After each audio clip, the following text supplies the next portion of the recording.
आज का दिन 27 फरवरी यानी कि बलिदान दिवस, शहादत दिवस।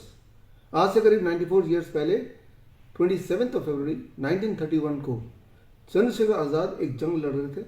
उनको ब्रिटिश सोल्जर्स ने चारों तरफ से घेर लिया, करीब 30-40, माफ़ कीजिएगा, उनको भारतीयों ने, खाकी वर्दी पहने भारतीयों ने चारों तरफ से घेर लिया था, करीब 30-40। उनमें से 2 या 3 अंग्रेज जरूर थे, लेकिन बाकी के सारे भारतीय थे और खाकी वर्दी में थे।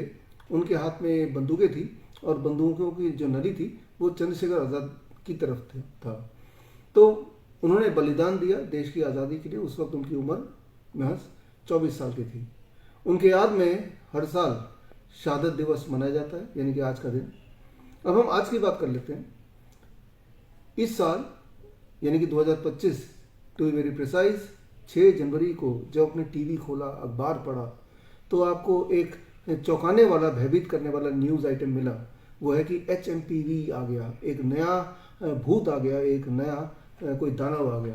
और HMPV का एक केस गुजरात में पाया गया। अगले दिन आपने फिर टीवी खोला, एक और केस असम में पाया गया। फिर तीसरे दिन टीवी खोला, फिर कहीं कहीं और पाया गया। और इस तरह का माहौल बनाना शुरू कर दिया था, मानो कि एक बार फिर से लॉकडाउन लगेगा, और एक भय का माहौल, एक दहशत का माहौल बनाने की कोशिश की जा रही थी। याद कीजिए, पिछले महीने की बात है।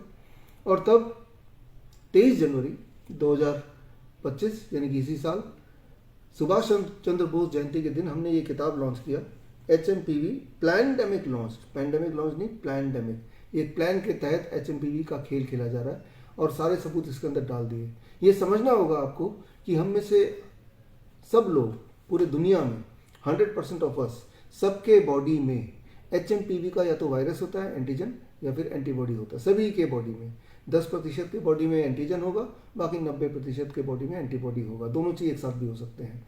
लेकिन एक दहशत का माहौल, डर का माहौल, सिर्फ बीमारी के बहाने व्यापार करने के लिए, वैक्सीन को इंट्रोड्यूस करने के लिए ये खेल खेला जाने लगा।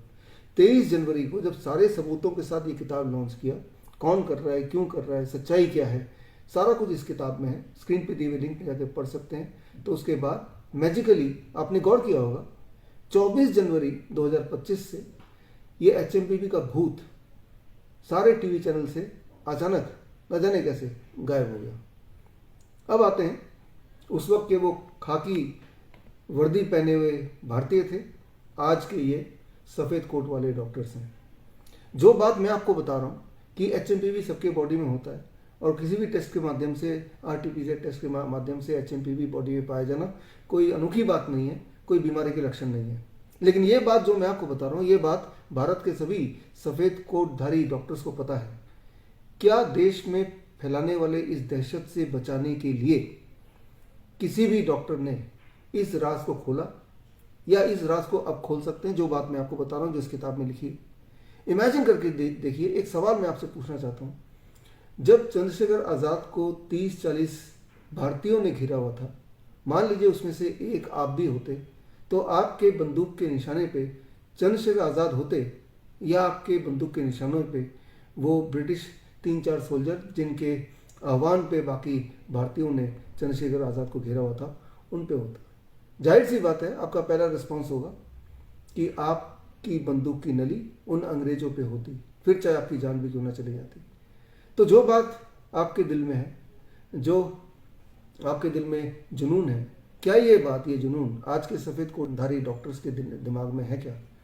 मैं चाहता हूं कि इसकी पड़ताल करें। एक तो पहला सवाल, आप उन 30-40 भारतीय खाकी वर्दी वाले पुलिसकर्मी होते तो आप क्या करते? कमेंट में लिखिए।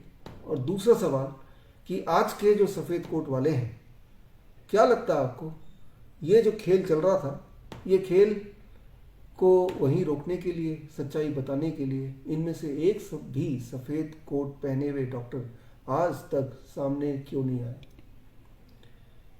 आप पर छोड़ता हूँ, कमेंट लिखिए। मुझे लगता है कि इस ब्रेनस्टॉर्मिंग से शहादत दिवस के दिन, बलिदान दिवस के दिन कुछ ना कुछ ऐसे निकलेगा ताकि इस देश को हम आगे ले जा पाएँ और ऐसे भटकाने वाले लोगों को एक्सपोज कर पाएँ। All the best. जय हिंद।